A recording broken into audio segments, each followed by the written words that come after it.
For the money, Emily. Your salary isn't much, but it's better than nothing. So, reluctantly, I carried on with our married life. But once I get those 3 million, I won't need you anymore. I want to live a relaxed life alone. So please, let's part ways. Fine. If you have that much money, you can sell the house. It will cover the mortgage too. John was a bit surprised that I agreed without any resistance. This would mean goodbye to my tiresome life up to now. I slammed some papers onto the table in the living room. My name is Emily. I love children and work as a preschool teacher. I met John, who was 2 years older than me, through a friend's introduction, and we've been married for almost 8 years now. We bought a house, thinking about having children, looking forward to happy days ahead. That's what I thought during our newlywed days. But soon after we got married, John's attitude completely changed. He became more and more obsessed with money. Before we got married, he would tell me my job was wonderful. But then he started saying, "Emily, all you have to do is play with kids. I'm working my ass off here. You've got a good gig. I bet they call people like you a freeloader." Those words soon became his catchphrase. Being a daycare teacher is tough too. Each child has a different personality, and above all, we are entrusted with their lives. There's no such thing as an easy job. But he didn't listen and ignored my complaints. I was so frustrated and upset.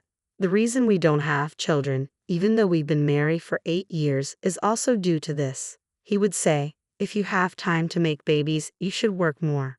Don't tell me you're planning to quit your job using a baby as an excuse. We have a mortgage and taxes to pay, you know. What are you thinking? Don't ever talk about having kids again." I was yelled at and couldn't say anything back. Sure, John is older and has a career, so his income is higher than mine. But the gap isn't that big. It's only a difference of a few $1,000s. And yet he acts high and mighty every time. I take pride in my job and find fulfillment every day. So being looked down upon for such unjustified reasons was humiliating. John's words pierced my heart, and I often found myself crying quietly alone. Lately, John has been saying he wants to be alone more often. Technically, I could live by myself, but I've been sticking with you out of necessity. Don't forget that. Why does he always belittle me? Perhaps it's because John's been working more overtime lately. It's because you're not working hard enough that I have to work overtime to make ends meet. How about showing a little gratitude? I'd often get blamed like this. But even though he's working overtime, his salary doesn't seem to be increasing. I can tell from carefully checking our finances. His paycheck doesn't change much, does it? Maybe that's what ticked him off, because John got angrier than I've ever seen him before. Who do you think is making this lifestyle possible? If I wanted to, I could easily leave you. Be prepared. He said something that sounded almost like a threat. He wasn't like this before we got married. Since that incident, our conversations as a couple have steadily decreased. Then one day, something happened that pushed me further into despair. During Thanksgiving at John's parents' house, his mother served tea and said, "You two have been married for 8 years now, right, Emily? You used to talk about wanting children soon. Have you decided how many you want, considering your age?" I thought it was the perfect time to discuss it, so I was about to speak up. But then John interjected, "Mom, we're not having kids. Emily and I discussed it and decided." "Oh, is that so?" She mentioned she absolutely hates the idea of dealing with children, whether at work or at home. "What? Wait a minute, what are you saying?" I interjected, taken aback. "Mom, can you please not bring it up so much? It's stressful for Emily too." "No, that's not what John's mother started. "Well, if that's what you two have decided, it's okay to just be the two of you. It's certainly hard work," she concluded, leaving the room before I could say anything more. During the car ride home, I confronted John. "Why would you tell such a lie? I love children and want them, but you keep saying you don't. And it's true we can't afford to have a child because you don't work full-time. Only start talking when you start earning as much as me. I thought preschool teachers earn more." "What a disappointment," I retorted dismissively. "I don't like the way you're saying that. From the beginning, I never disliked children, and I never planned on having them. Children are just a financial burden. I'd rather spend that money on myself," he chuckled callously. His words shocked me. "You should never mix personal matters with work," he continued, shaking his head. Though I knew he was right, I couldn't shake the feeling that this issue was too significant to ignore. Children are sensitive to these things. Later, a girl named Amy from my class approached me. "Miss Emily, what's wrong?" You seem less cheerful today. I'm sorry, Amy. I didn't mean to worry you. I'm fine, I assured her, patting her head gently. Amy wasn't usually outspoken, but she was remarkably mature and kind for her age. Clearly, she was receiving excellent upbringing. You're not fine. You're usually much more cheerful. I don't want to see Miss Emily like this, she said with concern. Maybe my daddy can help with Miss Emily's problem. He's a superhero and helps lots of people. He's picking me up tomorrow, so I'll tell him, Amy suggested eagerly. Usually, Amy's mother picked her up, but she mentioned her father would be coming tomorrow because her mother was busy. I thanked Amy and reassured her I was fine, although I couldn't help feeling curious about meeting her father again since our first encounter at the school entrance ceremony. The next day, as Amy had said, her father came to pick her up. Thank you for looking after Amy. I'm her father. I've heard a lot about you from my daughter. I really appreciate that she seems to be having a good time. Oh, not at all. We're the ones who should be thanking you. Amy is such a kind girl. He struck me as a very polite person, but I didn't feel like sharing my personal affairs, especially since they were quite embarrassing, topics that weren't easy to discuss. I can tell that Miss Emily is worried about something, so I want you to talk to my dad. Amy's words were kind, but I replied, Thank you, Amy. I really appreciate your concern, but I understand how you feel. It can be difficult to confide in someone, even if they're a close acquaintance. However, my daughter is really worried about you. If there's anything going on, please let me help. Surprised, I took the business card from Amy's father and noticed his title. Looking back, I think that was the moment my fate changed. That was when I decided to take revenge on John. As I was preparing for that moment, John suddenly approached me. Hey, how about we get a divorce? It had been a long time since John came home early, and we had dinner together. My hands, still washing dishes, froze. Perhaps he thought I was bewildered by the suddenness. John grinned unpleasantly. You might not like it, but my feelings won't change. May I ask why? A huge sum of money is coming in. Do you want to know how much? $3 million. John's mouth kept moving, even though I hadn't asked anything. I've been with you because I wanted financial stability. It might have been just a drop in the bucket compared to me, but it was better than nothing, right? Now that I have $3 million, I don't need you anymore. So let's end things quickly. You must be tired of being seen as a burden. Where did all that money come from?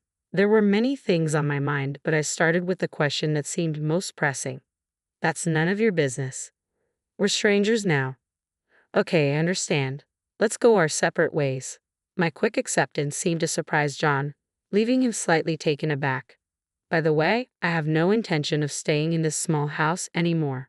With $3 million, I plan to live in a mansion, so I'm going to sell this house too.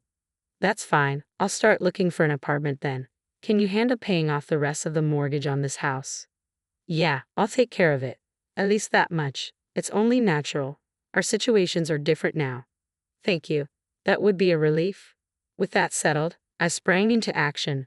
John observed my brisk movements with a curious gaze, marking the start of busy days filled with packing and apartment hunting.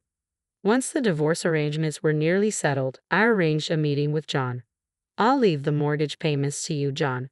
To avoid any future disagreements, I've prepared a written agreement covering all these details. Please review and sign it, I stated firmly. Fine, just don't come complaining later, John retorted, as usual adding an unnecessary remark. Irritation surged within me, but I managed to keep my composure. As John read through the divorce agreement, he suddenly halted. What's this alimony section? Why should I be paying? If anything, Emily, who doesn't work full-time, should be the one paying. You thought you could sneak this past me. How naive, he argued sharply. In response, I calmly placed several documents on the table. John's face paled as he examined the evidence. Thank you for all those late nights at work. I truly appreciate your dedication. You must really enjoy your job, John. Especially with your mistress, I remarked coolly, revealing a photo of John and a woman arm in arm, looking intimate. This woman. She's just a junior colleague. It's an innocent photo. Is this your attempt to catch me out? Do you have any more accusations? John challenged, his tone defensive. Without hesitation, I presented another photo. John and the same woman entering a hotel together. I thought this would finally break him, but he just lashed out again. This is clearly fabricated. Do you think I'm fooled by some manipulated photos? Technology can fake anything these days, John scoffed dismissively. I let out a heavy sigh. His stubbornness didn't surprise me. I had prepared for this. These aren't doctored. They'll confirm it themselves. At that moment, the doorbell rang. John looked uneasy as I went to greet our guests and led them into the living room. This is my attorney. These photos were obtained through a private detective agency. They're indisputable. If you have doubts, we can call them right now, I asserted calmly. Pleasure to meet you. I'm Counselor Emily's attorney. Going forward, all matters regarding the divorce will be handled through me. Do you have any concerns about the evidence? The attorney, Mr. Kessler, asked confidently. John began to visibly panic. It turned out John's excuse of working overtime due to business was a lie. The private detective agency revealed he was leaving work on time. His income had an increase because of this. He was spending his nights with his mistress. When his affair was exposed, everything clicked. His desire to be alone was likely to be with her. The lawyer I hired, recommended by Amy's influential father, was exceptionally skilled. Amy had described her father as a superhero, and it seemed she wasn't exaggerating. Upon learning of my situation, he promptly engaged a private detective and connected me with Mr. Kessler. Initially, I thought it excessive, but the more I learned about John's deception, the more justified my actions felt. Anger surged through me, prompting me to take decisive steps. You act as though you're doing me a favor. You want alimony? Fine, I have $3 million. I can afford it. If you're finished here, just leave. I never want to see your face again. I would have left even if you hadn't said that. If anything comes up in the future, let's handle it through our lawyers. Don't contact me directly. Why would I want to see you? John spat out these final words. Silently, I packed my belongings and left the house. If it had been anyone else but John, perhaps his words would have had more impact. But he remained true to himself until the end. How can someone be so arrogant? I pondered as I walked away from the house. I thought my tale of revenge had reached its conclusion. Then, a few months later, just as I was settling into my new life in the apartment where everything had transpired, a significant change occurred. The source of my stress was finally gone. At first, I was shocked by the divorce, of course. But I had no love left for John, so I also felt relief. Despite that, he had the audacity to show up at my new apartment. I recounted. Please listen to me. I beg you, he shouted loudly at the entrance, forcing me to reluctantly let him in. What do you want now? I've made it clear I want nothing to do with you, I said firmly. He smirked as he surveyed my apartment. You've got a nice place here for someone who left me. If there are 2 rooms, I could move into one right away. What are you talking about? There's no way I'm living with you, I retorted. Don't be so cold. We were once a couple, remember? Now, what is it you want? Don't talk like that, Emily. It's unsettling. I've come to realize I need you, Emily. You'd have a better life with me, wouldn't you? Living in a mansion with your mistress, he remarked casually. I was only with you out of necessity. I don't need to be with you anymore, I replied firmly, closing the door behind him. No, it was a moment of confusion. I need you, Emily. You're just being stubborn, John insisted, his voice wavering. Didn't you say you didn't need me anymore because of the $3 million? Why don't you find your next wife with that money? No, you've misunderstood, I replied firmly. John suddenly began to cry. The truth is, I thought I won the lottery and would get $3 million. But when I checked, the numbers were wrong. I jumped to conclusions, John confessed tearfully. I was dumbfounded. What is he talking about? I couldn't find words to respond. I was looking for a reason to leave you. That's why I misread the numbers. I thought if I had $3 million, I could divorce you and do whatever I wanted, he continued, his voice pleading. Seeing the cold look in my eyes, he hurriedly added, but please believe me, I ended things with her. From now on, I'll only love you. Let's start over. You still love me, right? What are you saying? I don't know what to think anymore. Do whatever you want, I replied, overwhelmed. I thought I was getting $3 million, so I quit my job and said terrible things to my boss. Now I can take it back. And to make matters worse, my mistress found out I had no money and stopped contacting me.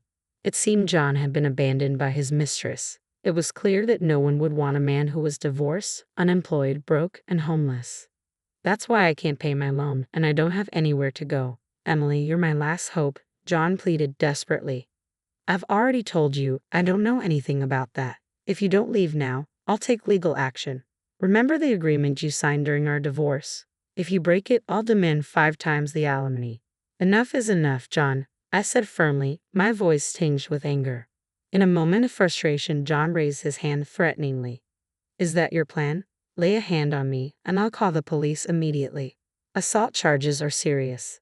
This apartment complex has security cameras. Your face will be caught even if you run, I warned sternly. John paled at the mention of the police. Get out now, or I'll report you for trespassing. At the threat of a report, John hastily retreated. I heard a commotion that sounded like someone stumbling down the stairs, but I simply closed the door without further concern. After that day, John never returned. Later, my in-laws came to apologize. They hadn't expected things to turn out this way. When I asked about John, they explained he had fractured his leg in the fall down the stairs and had to be hospitalized for 2 months. His medical bills piled up, and with the mortgage and alimony payments to me, he was under significant financial strain. He pleaded with his former employer to let him work from home and rescind his resignation, but his abrupt departure had soured relations, leaving him without a job. My in-laws stepped in to cover the alimony temporarily, but he still faced the challenge of finding work to cover his mortgage and ongoing expenses. It was a difficult situation of his own making, I concluded, reflecting on the turn of events. After everything settled, I visited Amy's home. When I informed Amy's father that everything had been resolved, he greeted me warmly. I've been wanting to meet you since Amy often speaks highly of you. I never imagined it would happen under these circumstances, he said sincerely. I made a few calls, and I'm glad things worked out, I replied gratefully. It's wonderful to see you smiling again, Emily, he remarked, his eyes reflecting relief. She truly made a significant impact. We're so grateful, Amy's father added, his voice filled with appreciation. My husband looked down on me because I was a preschool teacher, but it's shaped who I am today. I've come to deeply cherish every encounter. I now love my job more than ever and am committed to doing my best, I shared, feeling a renewed sense of purpose.